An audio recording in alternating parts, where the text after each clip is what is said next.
कामकाज करत असल्या कारणामुळे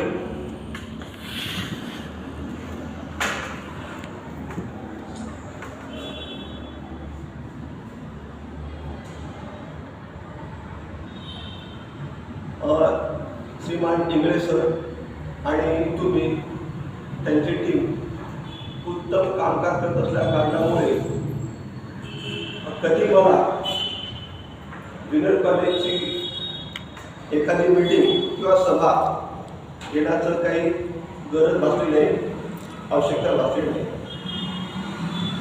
कामकाज उत्तम चालू होतं सर्वांचं. शेवटी आपल्या सर्वांचं टीमवर्क आहे. टीमवर्कच्या माध्यमातून आपण सर्वजण उत्तम काम करत होतो. काही टेक्निकल बाबी वगळता माझा ज्युनियरशी संपर्क प्रामुख्याने कमी येत होता. ऑफिसच्या बाबी असतात त्या मी हाताळत होतो. आणि इंग्लिश सर आणि तुम्ही सर्वजण म्हणजे आपला आर्ट विभाग असेल, कॉमर्स विभाग असेल किंवा व्यावसायिक विभाग असेल, सर्व जणांचं उत्तम सहकार्य आपल्याला लाभत होतं. तुम्ही किंवा आम्ही आतापर्यंत कधीही फक्त नुसतं ऐकलं नव्हतं पालघर बंद, दारू बंद, महाराष्ट्र बंद, भारत बंद हे शब्द आपण ऐकलेले होते. परंतु बंद कालावधीमध्ये फार मोठं काही बंद असते असं काही नाही. परंतु जगच बंद झालं हे पहिल्यांदा आपण अनुभवलेलं आहे. आपल्या वाढवडिलांनी अनुभवलं शक्यता कमी, परंतु आपण मात्र आणि सर्व जग ठप्प झालं. थोडासा लहानसा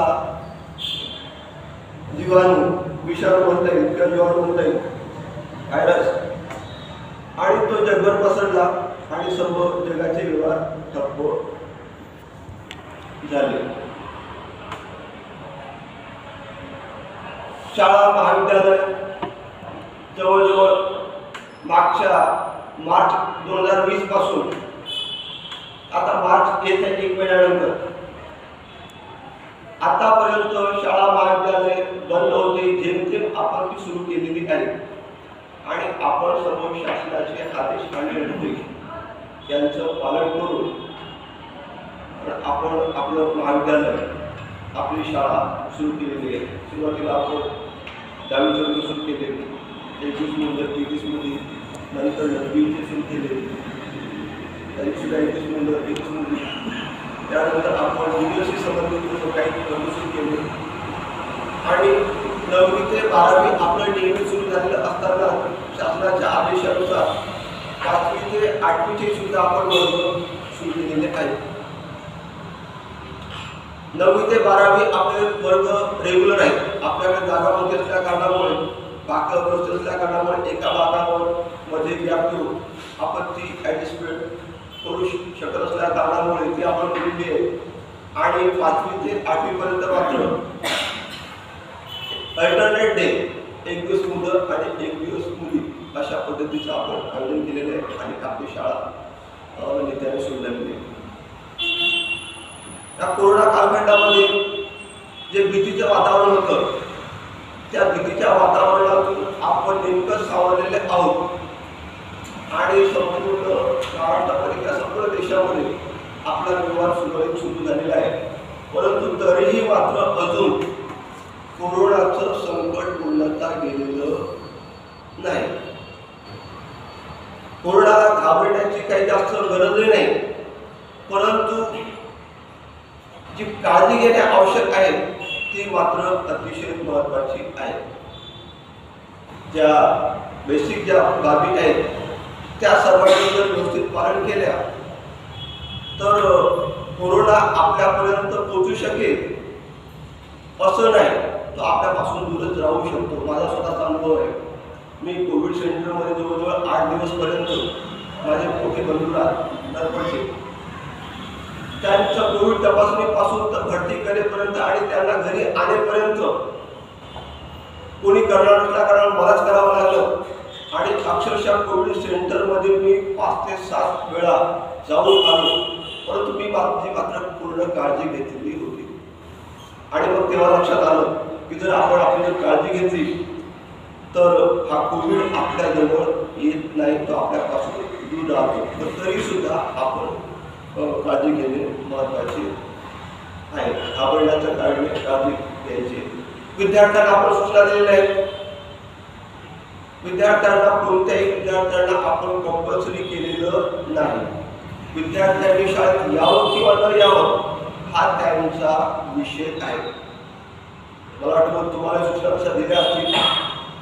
आम्ही विद्यार्थी काही पालक येतात निमित्त घेऊन, मग त्यांना सांगतो आपण सांगतो त्यांना की ठीक आहे, तुमच्या मुलाला आम्ही जबरदस्ती केलेली नाही. तुम्हाला शंका वाटते, तुम्ही अजिबात मुलांना पाठवू नका. एक दिवस नाही, महिन्यात पाठवू नका, परीक्षेपर्यंत पाठवू नका. आम्ही काही होणार नाही, कारण की आपण कोणालाही कंपल्सरी केलेलं नाही. परंतु जे येत आहेत त्यांना मात्र येऊ द्या. आणि जे कोणी येतात ते आपली स्वतःची, प्रत्येकजण आपली काळजी घेत असतो. आपण जशी आपली काळजी घेतो तशी आपली विद्यार्थी सुद्धा विद्यार्थी काळजी घेण्याचा प्रयत्न करतात. असं आपण करून करूया. पालकांनी संमतीपत्र दिल्याशिवाय आपण कोणत्याही विद्यार्थ्याला शाळेमध्ये प्रवेश दिलेला नाही. आज वेळेचे कोण एक कोकणदे सर गेलेत, कोकणदे सर विचारून गेले, कोकणदे सर रजेवर गेले.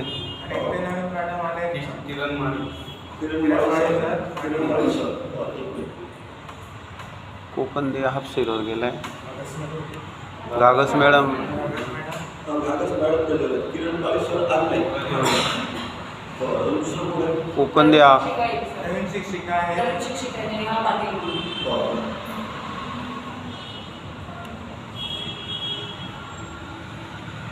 कोकणदे रजेवर गेला. कोकणदे सर आज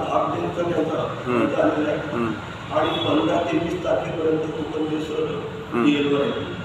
आणि किरण पाटील सर 15 ते 8 तारखेपर्यंत 4 दिवस सीएलवर आहेत. तर समोर विद्यार्थी थोडीशी तिची निवडून झाली. काल परवा आपल्याकडे अचानकच 5-6 दिवसापासून 8 दिवसापासून इंग्रज सरांची तब्येत सुटली, नादुरुस्त होती असेल मोठं थोडं काहीतरी. परंतु दवाखान्यामध्ये गेल्यानंतर त्यांना डॉक्टरांच्या सूचनेनुसार ट्रीटमेंट सुरू झाली आणि त्यांना टेस्ट करायला सांगितली आणि बॅडला कोरोना सांगितली. त्यांचं निधन झालं. आता निधन झाल्यानंतर आपण इथे दिवस सेफ होतो, असं वाटायचं की कोरोना आपल्यापासून दूर आहे. पण तो कधी आपल्या कार्यालयात दिसला, कोणाच्या लक्षात आलं नाही, दिसलं नाही. तेव्हा काल मग संस्था चालकांसोबत चर्चा झाली, त्यांची पुन्हा सर आमची चर्चा झाली आणि सांगण्यात आलं की आता याच्यावर काय करायला पाहिजे. शाळा बंद ठेवायची का, महाविद्यालय बंद ठेवायचं का वगैरे वगैरे त्याच्यावर सर्व चर्चा झाल्या. आणि त्या चर्चेतून एक निष्कर्ष काढला की म्हटलं सर, पहिल्यासारखी आता एवढी भयान परिस्थिती नाही. एक दोन आपल्या गावांमध्ये सापडण्याची प्रत्येकजण काळजी घेत आहे आणि ते चालूच राहणार आहे. आता कधी ठप्प होईल काय सांगायचं. जवळजवळ 3 ते 4 महिन्यामध्ये हे सर्व संपायला पाहिजे असं आपले जे काही डॉक्टर लोक आहेत किंवा संबंधित व्यक्ती आहेत त्यांचं मत आहे की 3 ते 4 महिन्यामध्ये कोरोना हद्दपार व्हायला पाहिजे. झाला तर अतिउत्तम आहे, नसता आपला थोडीशी काळजी घ्यावं, दुसरं काय नाही. तेव्हा चर्चा होत असताना काय करायचं, कॉलेज बंद ठेवायचं का, शिक्षकांना शाळेत बोलायचं किंवा नाही, अशा चर्चा होत असताना त्यातून एक सूर असा निघाला तो आपल्या हितासाठी की जर कोणी इंगळे सर यांच्या संपर्कात आलं असेल तर त्यांनी स्वतःहून आपली स्वतःची काळजी घ्यावी. RT-PCR जरी नाही करता आली तर अँटीजेन चाचणी ताबडतोब करता येते आणि त्याचं 15 ते 20 मिनिटांमध्ये त्याचा संबंधित रिझल्ट मिळतो. आपल्या नगरपालिका कार्यालयामध्ये ती व्यवस्था आहे. जर कोणाला वाटत असेल किंवा आपण संपर्कात आलो तर त्यांनी स्वतःहून तपासणी करावी. आणि जर काही वाटलं तपासणीनंतर जर उघडकीस नाही आला काही प्रश्न नाही, पण जर वाटत असेल तर ज्यांना शंका असेल त्यांनी ती तपासणी करून घ्यावी. याच्या व्यतिरिक्त आपण जसं विद्यार्थ्यांना सांगितलेलं आहे की तुम्हाला थोडंसं काही वाटत असेल, सर्दी असेल, ताप असेल, खोकला असेल, काशी असेल, येऊ नका. तर शाळेत येऊ नका. आपण सुद्धा शिक्षकांनी ती काळजी घ्यायची. माझ्या रंगातील, माझ्या शिवजातील, माझ्या इयंदातील काही झालं नाही, गेल्या तर काही फार मोठं संकट कोसळणार आहे असं काही नाही. त्यामुळे शिक्षकांनी मात्र तेवढीच काळजी घ्यायची. जर थोडंसं काही वाटलं तुमच्या मनाला तर तुम्ही अजिबात शाळेत येऊ नका 4-5 दिवस. शाळा हे आपलं कुटुंब आहे. जसं घर आपलं कुटुंब आहे तसे शाळा हे आपलं कुटुंब आहे. घरामध्ये सुद्धा अलिप्त राहा. शाळेमध्ये आपण अलिप्त राहायचं, घरामध्ये सुद्धा अलिप्त राहा. मला स्वतः उदाहरण सांगतो. आमच्या 4 महिन्यापूर्वी माझ्या घराच्या आजूबाजूला 4ही बाजूने कोरोना पसरला. मला शंका आली, लक्षणं काही नव्हते पण शंका आली. मी घरच्या सगळ्या मंडळींना सांगितलं की माझ्याजवळ कोणी येऊ नका. मी 7-8 दिवस अलिप्त राहिलो. नंतर परत शंका आली, तपासणी करायची किंवा नाही, काय होईल. नाही म्हटलं तपासणी करूया. तपासणी केली, निगेटिव्ह आलं, म्हटलं चला ओके होता. पण कसं आहे की आपण आपल्या कुटुंबाची आपण सर्वांनी काळजी घेणे महत्त्वाचं आहे. तर हे सर्व या बाबी ज्या आहेत त्या सर्वांनी पाळायच्या आहेत. आता या व्यतिरिक्त तुमच्या काही सूचना असतील सर तर सांगा. आता झालं काय, आपल्याकडे आता परीक्षा एक आपले कॉलेज महाविद्यालय उशिरा सुरू झालेले, कालावधी कमी आहे. विद्यार्थ्यांना आपण ऑनलाईन अभ्यासक्रम दिलेले आहेत, अजूनही देत आहोत. परंतु ते पुरेसे नसल्या कारणामुळे किंवा काही विद्यार्थ्यांना सुखसोयी नसल्या कारणामुळे आता प्रत्यक्षात विद्यार्थी शाळेमध्ये येत आहेत, महाविद्यालयात येत आहेत आणि त्यामुळे त्यांना जो काय बेनिफिट मिळणार आहे तो बेनिफिट आपल्याला त्यांना पूर्ण द्यायचा. तर तेच गटविकास अधिकारी किंवा त्यांना कळवावं लागेल का असं आपल्याकडे. म्हणजे प्रस्ताव म्हणजे म्हणत नाही की बाबा त्यांनी जर सांगितलं की तुम्ही मुद्दाम कळवलं नाही असं, ते तसं काही नाही ना. आपण आपली मित्रशक्ती बाजू जे शाळा महाविद्यालय सर्व शासनाने सुरू करायला सांगितले. पण ते करत असताना शासनाची जी आहे ती काळजी घेऊन आपण ते सुरू केलेली आहे. त्याच्यामुळे त्याचं काही टेन्शन घेऊ नका. कारण शासनाचा जो प्रोटोकॉल आहे त्यानुसार तर आहे की काही अशा घटना आढळल्या तर निदर्शनास आणून द्या. म्हणजे उद्या समजा एखादा पालक आपल्या वर्गात बाकीचे कोणी नाही घेणार, पण त्यांचं एक पालक आहे, इन केस कोणाला जर माहिती पडलं. कारण कसं होतं सर, एखादा काही प्रश्न उपस्थित झाला तरची गोष्ट आहे. नाही कारण कसं होतं की जेव्हा आम्ही एंट्रीमध्ये गेटमध्ये उभं राहायचो ना सर, आमच्या बाजूला 24 तास म्हणजे मुलं येईपर्यंत पुढं राहायचं, चेक करायचे आणि ते विदाऊट मास्क असायचे. बरोबर आहे ना. म्हणजे कधी असं म्हणजे थोडेफार मास्क असायचे कारण विद्यार्थी पण त्याच्या संपर्कात आलेले आहेत किंवा एखाद्या मुलाची पॅन्टचा प्रॉब्लेम आला तर सर बाजूला व्हायचे, त्यांना घेऊन जायचे का हो चव्हाण सर, बरोबर आहे ना. तर तसं काही असेल तर बघा. नाही त्यांना गण 8-10 दिवसात तब्येत झाल्यानंतर बरी झाल्यानंतर